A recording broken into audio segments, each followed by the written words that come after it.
MACC to issue corruption ranking for ministries. UN says attacks against Rohingya to instill widespread fear and trauma.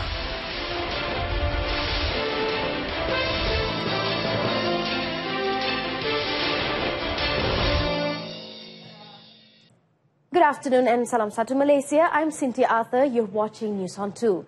The Malaysian Anti-Corruption Commission, MACC, will release a ranking system based on the issues of corruption and abuse of power of all ministries. Its Chief Commissioner, Tan Sri Zulkifli Ahmad, said the ranking, which has been endorsed by international experts, are complete and will be announced soon.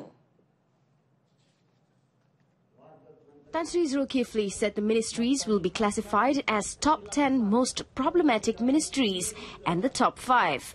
He added that the ranking is done to enable each ministry to improve themselves and have a more sense of responsibilities and accountability. Jadi ini penting kerana sekiranya berlaku disan rasuah dan salah guna kuasa di peringkat pelaksanaan tersebut, maka sebab itulah kadang-kadang di sana rakyat merasa kecewa, rakyat merasa marah. Jadi ini perlu dibersihkan. Golongan-golongan yang terlibat dengan rasuah dan salah guna kuasa kita perlu nyahkan daripada agensi dan kementerian tersebut. Reiterating that MACC has zero tolerance towards corruption, Tan Sri Zulkifli said more aggressive measures will be taken to ensure that the public services can be cleaned up in 3 years. He said this to reporters after attending the Plantation Industries and Commodities Ministry's anti-corruption pledge in Putrajaya. The Islamic Development Department, JAKIM, in a media statement said they have called up the President of Pertubuhan Ahli Sunnah Wal Jamaah, Aswaja, Dr. Zamihan Madzin, who was alleged to have insulted the Sultan of Johor during a talk in Shah Alam on Sunday to seek clarification on the matter. Following that, JAKIM will refer the matter to its disciplinary board for further action. The video of the religious lecture at the Tengku Ampuan Jemaah Mosque in Shah Alam last Sunday had gone viral on social media. Yesterday, police opened an investigation paper against Dr. Zamihan regarding this issue. Inspector General of Police Tan Sri Muhammad Fuzi Harun, however, said Dr. Zamihan has yet to be called to provide his statement on this matter. Road users using the Ampang-Kuala Lumpur Elevated Highway, AKLE, Guthrie Corridor Highway, GCE, Shah Alam Highway, LKSA, and Kajang Highway, Silk, will enjoy a 10% toll discount in conjunction with the Deepavali celebration. Prolintas Group CEO, Datuk Muhammad Azlan Abdullah, said in a statement that the discounts will start from 6 a.m. on October 18th to 6 a.m. on October 19th for Class 1 vehicles only. Similar discounts will also be offered by Aneh Berhad, the Kuala Lumpur Karak Expressway KLK concessionaire, and the East Coast Expressway Phase 1 LPT1. Its executive director, Datuk Nik Fauzi Nik Hussein, said the 10% toll discount will involve all classes of vehicles beginning 12:01 a.m. of October 18th to 11:59 p.m. the same day.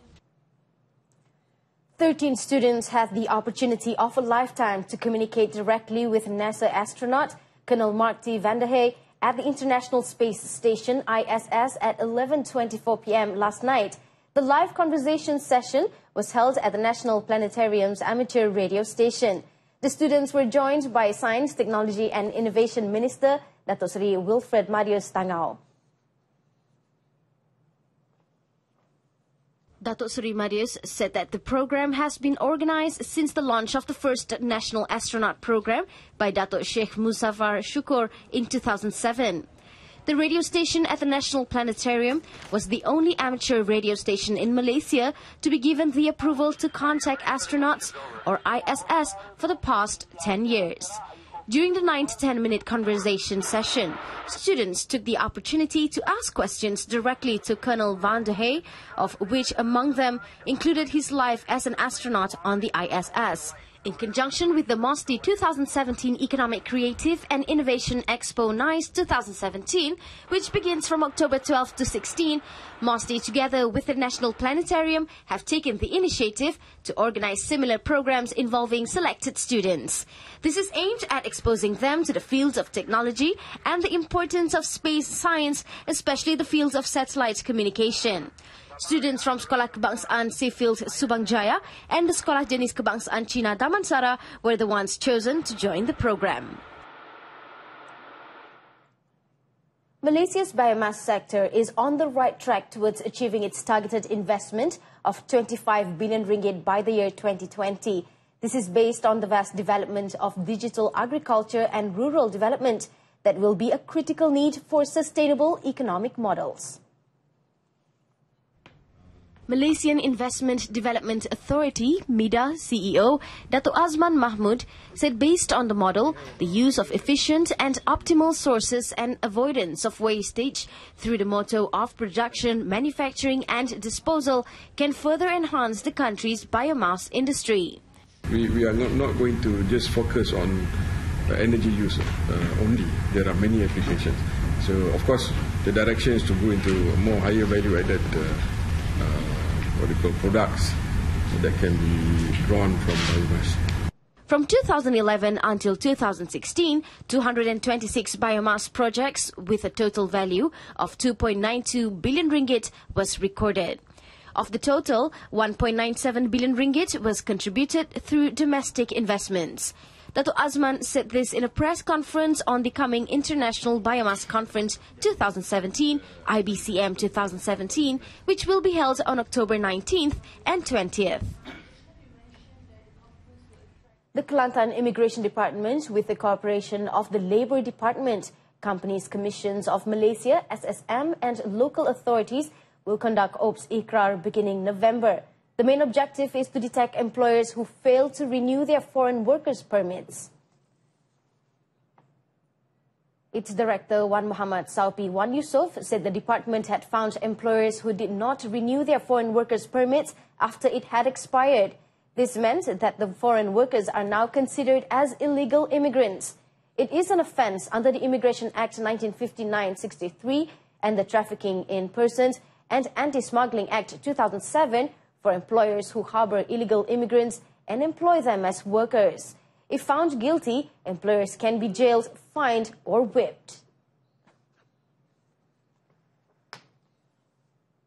No casualties was reported in the fire of a condensing tank at the Kerteh filtration plant managed by Petronas Refinery Terengganu Sendirian Berhad.